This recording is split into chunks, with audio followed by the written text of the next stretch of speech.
Starting పేనే 55,000 government of India central government ఉద్యోగం. ఎవరైనా వదులుకుంటారండి?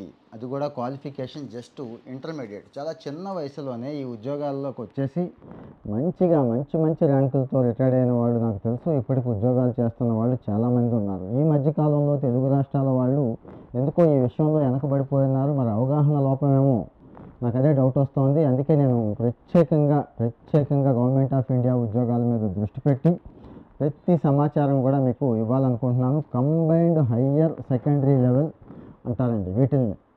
కంబైన్డ్ హయ్యర్ సెకండరీ లెవెల్ అంటే మీకు అర్థమైపోయి ఉంటుంది. గవర్నమెంట్ ఆఫ్ ఇండియా పరిధిలో డేటా ఎంట్రీ ఆపరేటర్ అంటారు, ఎల్డీసీ అంటారు, సెక్రటేరియట్ అసిస్టెంట్ అంటారు, జూనియర్ అసిస్టెంట్ అంటారు. అంటే ఒక్కొక్క వింగ్లో ఒక రకమైన పేరు పెడతారు. 3,131 పోస్టులు ఈ రోజుకి నోటిఫై చేసే కాలానికి అంత పడింది. ఇక ఏ డిపార్ట్మెంట్లో ఎంత అనేది తర్వాత ఇస్తారు. అన్నిటికంటే ముఖ్యంగా ఈ పోస్టులు ఇంతే కాదండి, అంటే ఇంతే ఉండిపోవు, పెరిగే అవకాశం చాలా ఉంది. అంటే చాలాసార్లు పెరుగుద్ది. ఆల్మోస్ట్ ఆల్ ప్రతి సంవత్సరం పెంచుతూనే ఉంటారు. కాబట్టి దీన్ని మిస్ అవ్వద్దు, దయచేసి అప్లై చేయండి. ఎవరు బ్యాంకింగ్, ఆర్ఆర్బి ఇలాగా రెడీ అవుతున్న వాళ్ళు, స్టేట్ గవర్నమెంట్ ఎగ్జామ్స్ కోసం రెడీ అవుతున్న వాళ్ళు చాలామంది ఉన్నారు కదా. ఎంతసేపు గ్రూప్ 1 రాస్తా, గ్రూప్ 2 రాస్తా, ఇక్కడ జూనియర్ అసిస్టెంట్ రాస్తాను, ఇక్కడే ఉంటాను, ఇలాంటివి పెట్టుకోకుండా రాయండి. గవర్నమెంట్ ఆఫ్ ఇండియా ఉద్యోగం చిన్న విషయం ఏం కాదు కదండి. అద్భుతంగా ఉంటాయి అవకాశాలు, ఎదుగుదల ఉంటుంది. స్టేట్ గవర్నమెంట్ ఉద్యోగాల కంటే మంచి హోదా ఉంటుంది, మంచి ప్రమోషన్ అవకాశాలు ఉంటాయి. మొత్తం ఓవరాల్ ఇండియా మొత్తం తిరిగే అవకాశం, చూసే అవకాశం ఉంటుంది. కాబట్టి వదులుకోవద్దు. ఇక మీకు తెలిసిందే, పరీక్షలు ఎప్పటిలాగే ఉన్నాయి, కొత్తగా ఏమి తేడా లేదు. 2 దశల్లో పెడుతున్నారు. 2 దశల్లోనూ ఎగ్జామ్స్ ఉంటాయి. ఫస్ట్ స్టేజ్ క్లియర్ చేసిన వాళ్ళని సెకండ్ స్టేజ్కి తీసుకెళ్తారండి. ఇక్కడ ఎల్డీసీ అంటారని చెప్పాము. ఇక మూల వేతనం వగేరా 19,000 నుంచి స్టార్ట్ అవుతుంది. కానీ 55,000 దాకా జీతం అయితే వస్తుంది.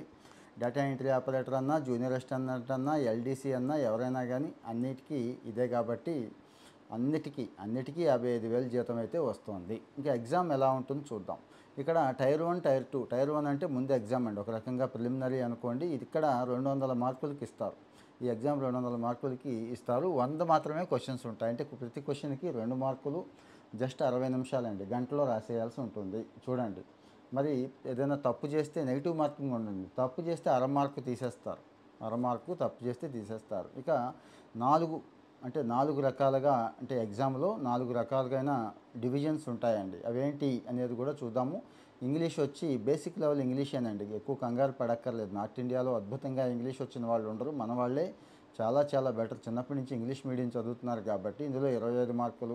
జనరల్ ఇంటెలిజెన్స్ ఏంటండి, జనరల్ ఇంటెలిజెన్స్ ఒక 25 మార్కులు. ఇంకా జనరల్ అవేర్నెస్ ఒక 25, క్వాంటిటేటివ్ ఆప్టిట్యూడ్, అర్థమెటిక్ స్కిల్స్ 25. ఇవన్నీ అన్ని ఎగ్జామ్స్లో ఉండే సిలబస్సే, కొత్తగా ఏమీ ఇచ్చారు. మన ఆర్ఎస్ అగర్వాల్ బుక్ ఇవన్నీ ఐడియా ఉంది కదా, సేమ్ అండి, దాన్నే ఫాలో అవుతారు.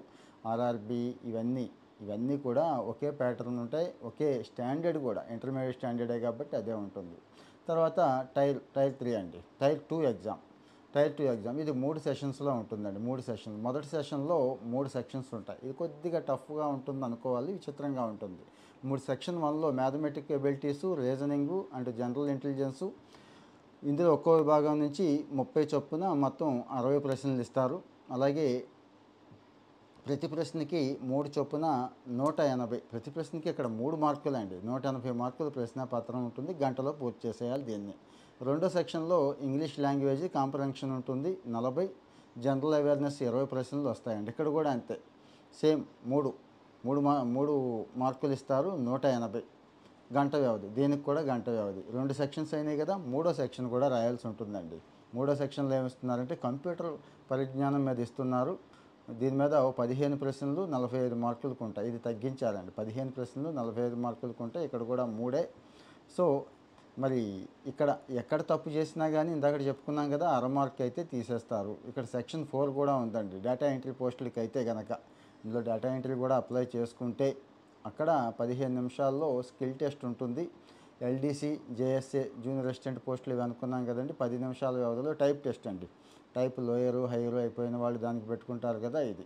సో ఇందాక చెప్పుకున్నట్టుగా టైర్ 1లో కాస్త మెరిట్ వచ్చిన వాళ్ళని టైర్ 2కి తీసుకుంటారు. ఇక మామూలేనండి, ఈ క్వాలిఫైడ్ మార్క్ ఉంటుంది కదా, అది పెద్దగా పట్టించుకోక్కర్లేదు. 30, 40, 20 వస్తేనే తీసుకుంటాం. అర్హత మార్కులు అంటారు. అర్హత మార్కులకి ఈరోజు రావట్లేదు. మీకు తెలుసు కదా, మెరిట్ ఎంతో ఎక్కువ ఉంటేనే బెస్ట్ అది. సో మరి ఇంటర్మీడియట్ తత్సమాన కోర్సు, ఇంటర్మీడియట్కి సమానమైన కోర్సు చదివినా కూడా ఓపెన్ స్కూల్ ద్వారా ఇంటర్మీడియట్ చేసినా కూడా చేసుకోవచ్చు. ఇక గవర్నమెంట్ ఆఫ్ ఇండియాలో చాలా డిపార్ట్మెంట్లు ఉంటాయి కదండి, అది ఇది లేదు, అన్ని డిపార్ట్మెంట్లో కూడా తీసుకుంటారు. సో కొన్ని చోట్ల మాత్రం గుర్తుంచుకోండి, మ్యాథ్స్ ఒక సబ్జెక్టుగా, సైన్స్ ఒక సబ్జెక్టుగా ఉంటే మంచిది అని చెప్తున్నారు. అది కూడా చెక్ చేసుకోండి 1-2 సార్లు. ఇక 18 నుంచి 27 ఏళ్ల మధ్య అంటే ఉండాలి, ఆ వయసు అనేది అంత ఉండాలి, గుర్తుంచుకోండి. ఇక్కడ 1999 నుంచి అంటే కట్ ఆఫ్ చెప్తున్నారు, 2008 మధ్య పుట్టిన వాళ్ళు అర్హులు ఉంటారు. ఇక 5 సంవత్సరాలు మీకు తెలుసు, ఎస్సీలకి, ఎస్టీలకి, ఓబీసీలకి 3 సంవత్సరాలు, దివ్యాంగులకి అయితే 10-15 సంవత్సరాల వరకు కూడా వయసులో సడలింపు ఇస్తున్నారు. ఇంకా ఫీజు లేదండి, దరఖాస్తు ఫీజు లేదు. మహిళలు, ఎస్సీ, ఎస్టీ, దివ్యాంగులకి ఇలాంటి వాళ్ళకి లేదు. ఇంకా ఎగ్జామ్ వచ్చి మిగిలిన వాళ్ళకు ఉందండి, 100 రూపాయలు, తక్కువే. మహిళలు, ఎస్సీ, ఎస్టీలకి లేదు, మిగిలిన వాళ్ళకు ఉంది.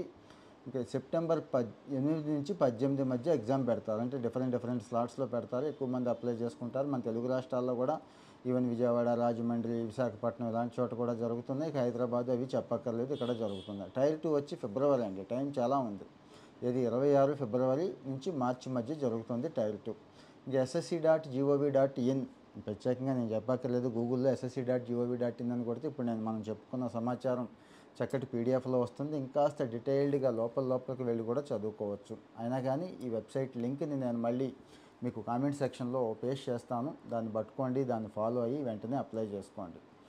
ఇక్కడ నాకు వస్తుందా, నాకు రాదా అనేది పక్కన పెట్టేసి ముందైతే ప్రయత్నం చేయండి. చాలామంది ప్రయత్న లోపం వల్లే ఇబ్బంది పడుతున్నాం. తెలుగు రాష్ట్రాల్లో రీసెంట్గా ఉన్న స్టడీ ఏంటంటే, మన వాళ్ళు అసలు అప్లై చేసేవాళ్ళే తక్కువని, ఆ చేసిన వాళ్ళలో కూడా సగం పైనే రాయట్లేదని, ఓవరాల్గా ఉన్న పోస్టుల్లో మనం తెచ్చుకుంటున్న పోస్టులు 1%, 2% కూడా లేవని, ఈవెన్ బీహారు, ఛత్తీస్గఢ్, తమిళనాడు లాంటి రాష్ట్రాలు కూడా ముందున్నాయని, వాళ్ళు బాగా కొడుతున్నారని, మన వాళ్ళే ఎందుకో వీక్ అయిపోతున్నారని సమాచారం.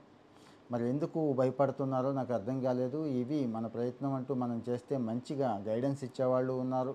ఇంకా ఆన్లైన్ ప్లాట్ఫామ్ చెప్పక్కర్లేదు, యూట్యూబ్ దగ్గర నుంచి చాలా ఉన్నాయి, మాలాంటి వాళ్ళని సమాచారం ఇస్తూ. ఇంకా మీకు ఇక్కడ డౌట్స్ ఉంటే, దీని మీద కనెక్టింగ్ వీడియో కావాలి అనుకుంటే నేను మళ్ళీ అంటే మీరు ఇచ్చిన కామెంట్స్ని బట్టి, మీరు ఎక్స్ప్రెస్ చేసిన డౌట్స్ని బట్టి ఇంకో మంచి వీడియో కూడా చేయడానికి మళ్ళీ నేను సిద్ధంగా ఉంటాను. ఇబ్బంది ఏమీ లేదు, మాట్లాడుకుందాం. ఎక్స్పర్ట్స్ ఒపీనియన్ కూడా కావాలి అనుకుంటే మంచి ఎక్స్పర్ట్స్తో కూడా మాట్లాడించే ప్రయత్నం చేస్తాను. సో మరి ఉద్యోగం కోసం ప్రయత్నం చేస్తున్న కుర్రాళ్ళు ఎవరైతే ఉన్నారో వాళ్ళందరికీ దయచేసి షేర్ చేయండి. మాకు సంబంధం లేదు, ఈ సమాచారం నాకు పనికిరాదు కదా అని అనుకోకుండా పనికొచ్చే వాళ్ళకి షేర్ చేయండి. 10 మంది ఉపయోగించుకున్నా కానీ, ఒక్కరికి ఉద్యోగం వచ్చినా కానీ మనం వాళ్ళకి మేలు చేసిన వాళ్ళం అవుతాం. విద్య, ఉద్యోగ సమాచారమే కాకుండా ఇంటర్న్షిప్స్, జాబ్స్, కెరీర్ ట్రెండ్స్ అన్నీ మాట్లాడుకుంటున్నాం. అన్నిటికంటే ముఖ్యంగా హెల్త్ ఫ్యాక్ట్స్ కానీ, ముఖ్యంగా మంచి హాబీస్ ఏవైతే ఉన్నాయో, మనం అంటే చెడ్డ అలవాట్లు ఎలా పడేసేస్తున్నాయి, చాలా చిన్న అలవాట్ల విషయంలో కానీ చేస్తున్న పొరపాట్లు మనల్ని పడేస్తున్నాయి, ఆ విషయాలు కూడా నేను షేర్ చేస్తున్నాను ఎప్పటికప్పుడు. మీతో మాట్లాడడం, మీతో షేర్ చేసుకోవడమే నాకు కూడా సంతోషం. చాలామంది నచ్చుతున్నాయి అంటున్నారు, చాలామంది షేర్లు చేస్తున్నారు. మిలియన్సే చూస్తున్నారండి, మిలియన్ మంది వీడియోస్ చూస్తున్నారు. కాబట్టి నేను కూడా కొంత టైం ఖాళీ చేసుకొని మాట్లాడుతున్నాను. ఎందుకో ఈ సమాచారం మరి తెలుగు రాష్ట్రాల్లో ఎవరు ఎలా ఇస్తున్నారో నాకైతే తెలియదు, కానీ నేను పెద్దగా చూడలేదు. ఆ గ్యాప్ ఉందేమో అని నాకు డౌట్ వచ్చి, ఈ విద్యా ఉద్యోగ సమాచారం ఖచ్చితంగా ఇవ్వాలి, మన వాళ్ళు ఎక్కడా కూడా వెనకబడకూడదని చెప్పిస్తున్నా. ఇక స్కిల్ రిలేటెడ్, స్కిల్ డెవలప్మెంట్ అవి కూడా అన్నీ మాట్లాడుకుంటూ ఉందాం. ఫాలో అవుతూ ఉండండి, మన వాళ్ళందరికీ షేర్ చేయండి, మర్చిపోవద్దు. Thank you.